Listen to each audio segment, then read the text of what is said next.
Welcome to sports, everybody. With high school basketball finished up, soccer now taking center stage. The senior girls on the pitch yesterday in the BAISS private school season. The short-handed St. Anne's Blue Waves making the trip to Gladstone Road for a matchup with the Aquinas Aces. St. Anne's giving Aquinas all they could handle, but in the end, the numbers caught up with the Blue Waves and the Aces escaped with a 3-2 victory.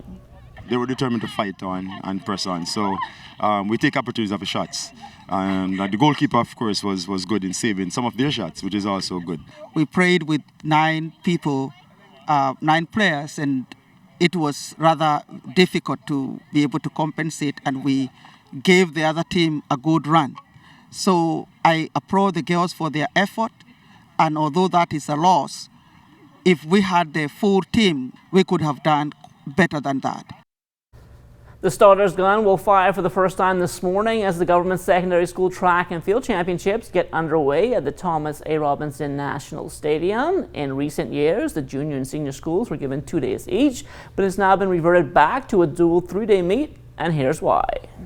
Seniors will be competing over the 3 days to be able to get in all the events and to get proper recovery times for persons, especially the middle distance, where you have the 3,000, the 5,000, you got steeplechase, 8 and 1,500. They have to be spread out within a day, so the recovery aspect of the athletes won't be compromised, and they can have quality performance. It's not just quantity, but quality performance, where we're trying to improve on the standards. Hopefully they can qualify for some of the international needs set forward by the B3A. So it is set up to get maximize optimum performance from our student athletes, and so they can showcase their skills. Because of course, you know, scholarships will be available, the results can be online, the meet is a certified meet, and so we want the best for our athletes, student athletes, and so we'll give them every opportunity, and the schedule will reflect that. The meet's organizing committee also putting more of an emphasis this year on presentation. Each time an athlete wins a gold medal from that school, the school flag is going to be hoisted and their song will be sung at the same time. So that's a bit new, and I think it will add to the candor, the atmosphere, and I think school pride will be boosted, and that's what we're looking for, getting more school pride into the program. The University of the Bahamas Mingo's track and field team competing at Embry-Riddle in Daytona Beach, Florida over the weekend. National record holder in both the indoor heptathlon and outdoor decathlon, Ken Mullings, winning the men's pole vault on a very windy day, clearing 14 feet 3 1/4 inches. My approach is really on today, but I noticed as the competition got in, I started to carry more momentum and I started to hinder with the high heights. But all in all, I feel really good with my attempts today. I am satisfied. I'm not upset or completely happy. I'm just satisfied because it's an opener for the 100 and outdoor for pole vault, and for me to still be attempting at my PR for pole vault, it shows that what I've done off season is working, and the 100 meters is what I finished off last year, so it's room for improvement. Benjamin Clark getting support from the spectators. He also finished on top of the podium in the men's high jump, clearing 6 feet 6 inches. Just, you know, getting adjusted to the weather, you know, just trying to be technically sound through everything. I felt like I executed through most of my jumps. I just focused on my takeoff, right, taking off from the bar, my arch, you know, my run up and stuff. But it was a little choppy when I first started out, but once I found my rhythm, everything came together. Team Bahamas still celebrating its win on Sunday in the 2021 FIBA America Cup qualifiers. This is the first time the 242 has ever picked up a win over Mexico at the senior level.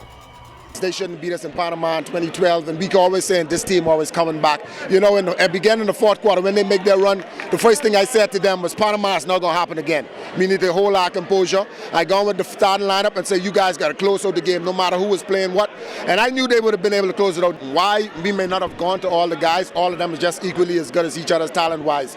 But yet you have to go at the matchup that is important at the present game. And so even though with the matchup important, you had Mike Carey, and then you had Mikey Thompson, who would have come off the bench and do their job. You would have want to get people like Willis, Mackey, and Fraley being them in the game, but this matchup and how we played was just not their time. So it doesn't matter if anyone got fouled. We know the bench was deep enough for us to move on. Jerron Keno Burrows is the veteran on the team, and he's glad to see everything finally coming together. We've been chipping away, brick by brick, building over a long time now. This is my 14th year on the national team. and they put together a nice young group. And I just happy to be here, just happy to still be healthy and able to bring whatever I can, veteran leadership, and to be ready when my number is called, and to go out there and play with my heart, man, for the Bahamas. The Providence Women's Basketball Association on the floor last night for the first time since the Hugh Campbell break. The discount distributor Rockettes clicking on all cylinders early on against the Aralax, leading 23-2 after the first quarter and 38-8 at the half. Third and fourth quarter, Rockettes taking their foot off the gas, but they still coasted to a 60-43 victory. We know the game wasn't going to be that tough tonight, so I told the girls let's work on some things that we would need to for when we play a tougher team. They execute just a little, but not how I wanted them to. David Slatter back on top after the third block of the Bahamas Bowling Federation's Nationals. Slatter has 3,067 pins and a 204 average. That gives him a 166 pin lead heading into Super Saturday. It's a very prestigious event, right? It gives you bragging rights for the year. I have nothing to prove, but I wouldn't mind continuing to write history and give somebody in the future generation a target to shoot for. This year's Nationals a bit different than past editions, with bowlers having to navigate through dual patterns.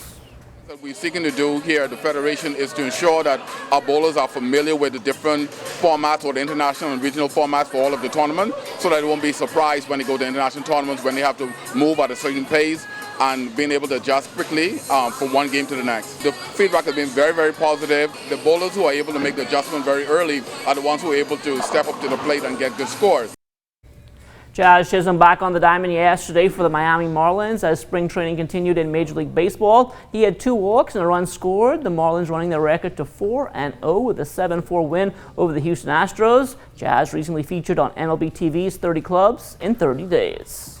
Coming over to Miami feels like home. I mean, I'm out here in spring training and I feel like I'm back in the Bahamas, like working out in the off season. So I feel like it's amazing getting to know the new guys, getting to know the front office and the staff and everybody here. It's amazing. It's like a family here. All I'm working on now is just barrel control and being consistent with my barrel.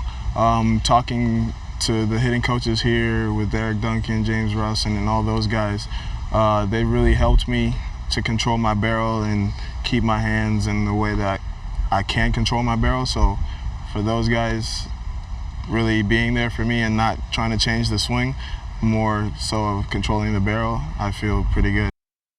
Jazz also spoke about what it's been like to learn from one of the best shortstops of all time, who just happens to be the Marlins CEO and part owner. When I was growing up, all I said, like, as a shortstop, I want to be a shortstop like Derek Jeter. I want to play in Miami and I want to be a shortstop like Derek Jeter, and I got the best of both worlds. It's literally my dream coming into a reality. So it's amazing to be here and to learn from Derek and all the other guys here. That's a look at sports. The morning edition comes back after this.